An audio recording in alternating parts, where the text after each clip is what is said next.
10वां अध्याय शिव पुराण का। ब्रह्मा विष्णु और रुद्र का आयु काल। परमेश्वर बोले, हे विष्णु, तुम्हारे संबंधित में मेरी यह और भी आज्ञा है कि तुम सर्वदा सब लोगों में पूज्य और माननीय होगे। तुम सर्वत्र सब लोगों में मान्य होगे। शिव जी कहते हैं विष्णु जी से कि हे विष्णु, तुम सर्वत्र सारे लोगों में मेरे ही जैसे मान्य होगे। ब्रह्मा के मनाए लोगों में कभी दुख उत्पन्न होगा तो तुम ही उसे नष्ट करने को तत्पर रहोगे। अगर ब्रह्मा के कोई कष्ट होगा ब्रह्मा के यहाँ, तो यही उसे नष्ट करेंगे। कौन? विष्णु जी। और मैं तुम्हारी सब कार्यों में सहायता करूंगा। मैं तुम्हारे कठिन से कठिन शत्रुओं को मारूंगा। तुम अनेकों अवतार धारण कर जीवों का कल्याण करा अपनी कीर्ति का विस्तार करेंगे। तुमसे और रुद्र में कोई भेद नहीं है। सदाशिव महाशिव कहते हैं कि नारायण में और रुद्र में कोई भेद नहीं है, ये एक ही है कि रुद्रम महाब्रह्म विष्णु चतुर्पापहर। भेद नहीं कोई मान हो, इनमें कोई भेद नहीं है, ये एक ही है। धारण करें, जीवों का कल्याण करें, अपनी कीर्ति का विस्तार करेंगे। तुम में और रुद्र में कोई भेद ना होगा। यदि कोई रुद्र भक्ति तुम्हारी निंदा करेगा तो उसके समस्त पुण्य शीघ्र ही नष्ट हो जाते। अगर शिवद्रोही मन दास कहावा, गुनर मोही सपने हो नहीं भावा। राम जी क्या कह रहे हैं रामचरितमानस में कि शिवद्रोही मन दास कहावा, गुनर मोही सपने हो नहीं भावा। अगर आप शिव की भक्ति कर रहे हैं और नारायण की बुराई कर रहे हैं तो शिव जी आपकी कभी पूजा को स्वीकार नहीं करेंगे। अगर आप राम जी की पूजा कर रहे हैं या विष्णु जी की पूजा कर रहे हैं, आप शिव जी को दुश्मन मानकर पूजा करेंगे तो वो भी आपकी स्वीकार नहीं होगी। कि शिवद्रोही मन दास कहावा। भगवान कह रहे हैं कि शिवद्रोही मन दास कहावा, वो नर मोहे सपने हो नहीं भावा। भगवान कह रहे हैं दोनों एक ही है, अलग नहीं है। न पूजने में एक ही है। नर को नारायण, नारायण को नर, नारायणम हरि चममृता। निंदा करेगा तो उसके समस्त पुण्य शीघ्र ही नष्ट हो जाएंगे।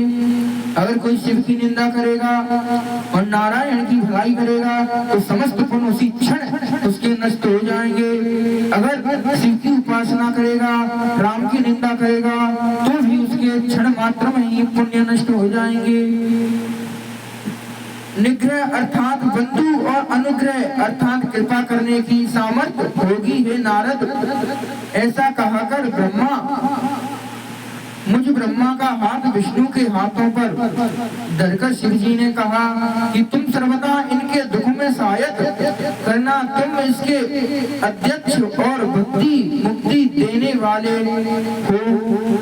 तुम सब कार्यों के साधक और सबके प्राण रूप होंगे। हे हरि, तुम पर सब कभी संकट आवे तो मेरे इसी रुद्र शरीर का भजन करना। जो मेरा आश्रय लेता है उसके दुख अवश्य ही दूर हो जाते हैं। जो मुझ में और तुम में अंतर जानता है वह निश्चय ही नरक में गिरता है। वह अब इन तीनों देवताओं की आयु बल को सुनो।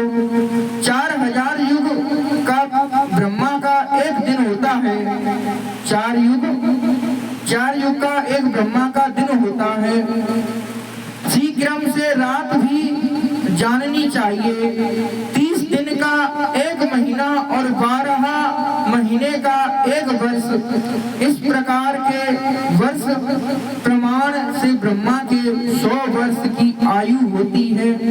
और ब्रह्मा जी का 1 वर्ष, विष्णु जी का 1 दिन। ब्रह्मा जी का 1 वर्ष, ब्रह्मा जी का 1 वर्ष होता है और श्री विष्णु जी का 1 दिन होता है, कहलाया गया। और वहां भी इसी प्रकार के प्रमाण से 100 वर्ष जीवों के तथा विष्णु का 1 वर्ष रुद्र के हैं। अगर ब्रह्मा जी का 1 वर्ष, विष्णु जी का 1 दिन है, अगर विष्णु जी का 1 वर्ष है तो वो भी शिव जी का 1 दिन है। बार बार होगा और उसी क्रम में वह भी 100 वर्ष स्थित रहेंगे। तब सदाशिव के मुख से एक शास्त्र उत्पन्न होता है जिसमें उनके 21,000 के 100 और 600 दिन रात होते हैं।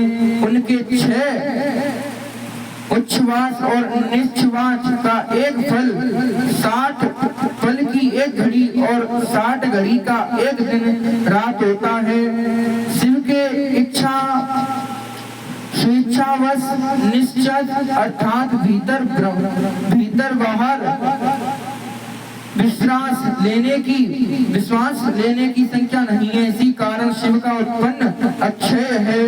अंत तुम मेरी आज्ञा से रूप की रक्षा करते हुए अनेक प्रकार के गुणों से सृष्टि का कार्य करो।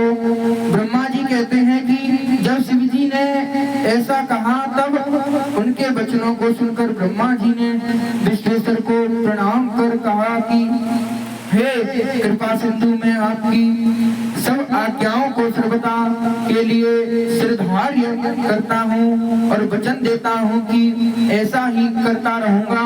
फिर तो शिव जी ने अपना मंगलमय हाथ विष्णु जी के सर्वत्र पर फेर दिया। उन पर विष्णु जी पर भगवान शिव ने सर्वत्र पर हाथ फेर दिया उनके ऊपर। जब पापाणि रुद्राणि भजन्ति पापं निरोध। फिर उन्हें धर्म उपदेश देकर अनेकों वर दिए और देखते देखते शीघ्र ही अंतर्ध्यान हो गए। इसी समय से लोक में लिंग पूजा की विधि चली। लिंग से प्रतिष्ठित शिवजी मुक्ति प्रदायक हैं। यदि कोई इस आख्यान को लिंग के समीप पढ़ता है तो वह 6 महीने में शिव रूप हो जाता है। हे मुनियों, इसका पुण्य फल कहने में मैं असमर्थ हूँ। ओम नमः शिवाय।